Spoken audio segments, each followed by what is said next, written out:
Dadi, apa kabar? Sehat selalu ya, bahagia, semangat luar biasa.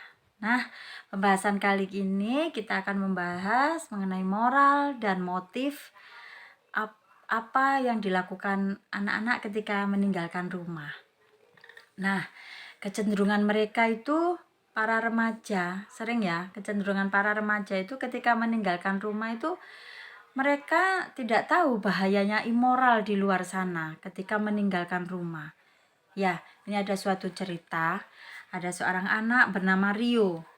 Rio ini eh, Rio ini meninggalkan rumah karena dia merasa eh, kenapa sih orang tua saya itu kok selalu menasihati terus, memarahi terus, mungkin seperti itu ya. Mengerjakan ini mesti dibilangi dulu, mau pergi dibilangi dulu, mau melakukan apa harus diberitahu dulu. Kemudian suatu saat ketika orang tuanya lagi bertengkar, nah ini ada suatu alasan ini buat si Rio.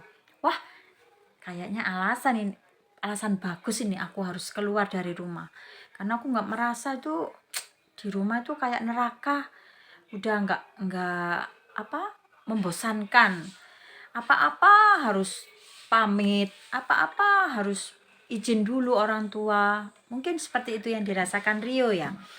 Kemudian dia mulai uh, hidup kos di luar sana. Dan apa yang terjadi kan, kalau di luar sana kan dia sudah mengalami kebebasan, tidak ada orang tua yang memberitahu dia ketika dia salah, tidak ada nasihat lagi yang dia dengar dari orang tuanya. Dari dia tuh rasanya bahagia dengan kebebasan itu, tanpa berpikir panjang bahwa dampaknya dia meninggalkan rumah, dia terseret dalam pergaulan buruk, imoralitas, akhirnya membuat dia kecewa.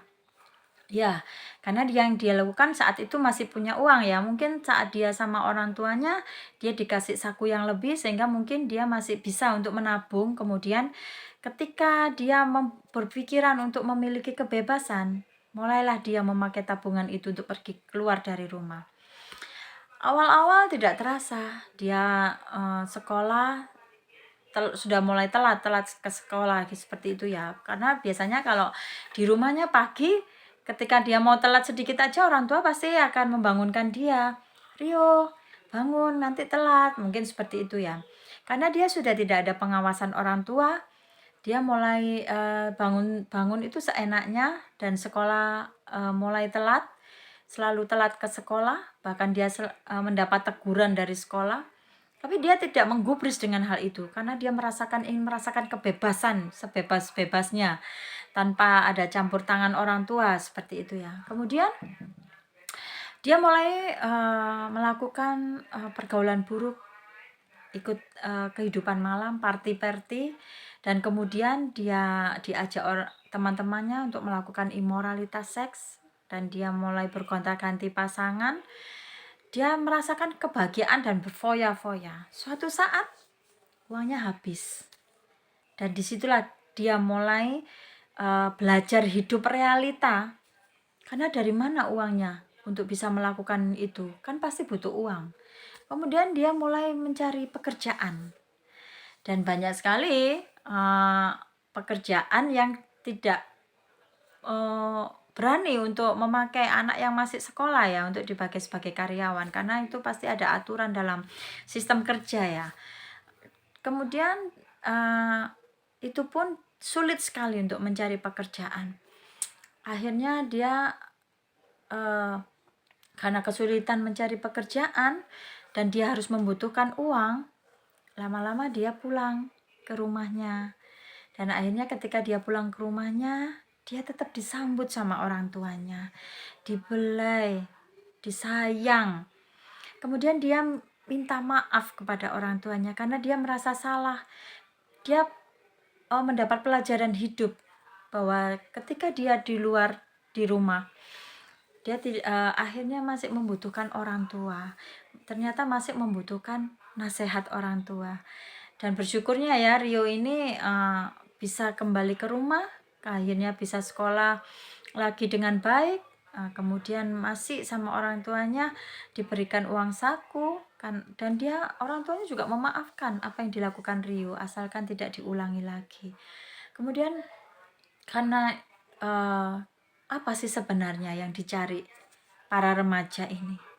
Mungkin mereka hanya mencari kebebasan ketika dia keluar dari rumah. Mereka hanya ingin yang penting tidak dimarahi orang tua mereka, yang penting bisa enak, bisa pulang kapanpun, eh, bisa seenaknya melakukan hal yang dia inginkan. Mungkin kalau di luar sana seperti itu ya. Tetapi mereka tidak tahu dampak-dampak dari apa yang dia lakukan itu apakah sudah benar, apakah sudah sesuai dengan firman Tuhan. Itu yang mereka tidak memahami. Akhirnya mereka merasakan sendiri bahwa ketika dia meninggalkan rumah sebenarnya hanya untuk mencari kebebasan. Kebebasan yang bagaimana yang mereka inginkan, tetapi dampaknya itu membuat rugi mereka sendiri. Bahkan kalau firman Tuhan mengatakan hati manusia itu licik. Jadi ketika kita berkeinginan untuk melakukan hal buruk, sebenarnya itu adalah bisikan dari hati yang licik itu tadi.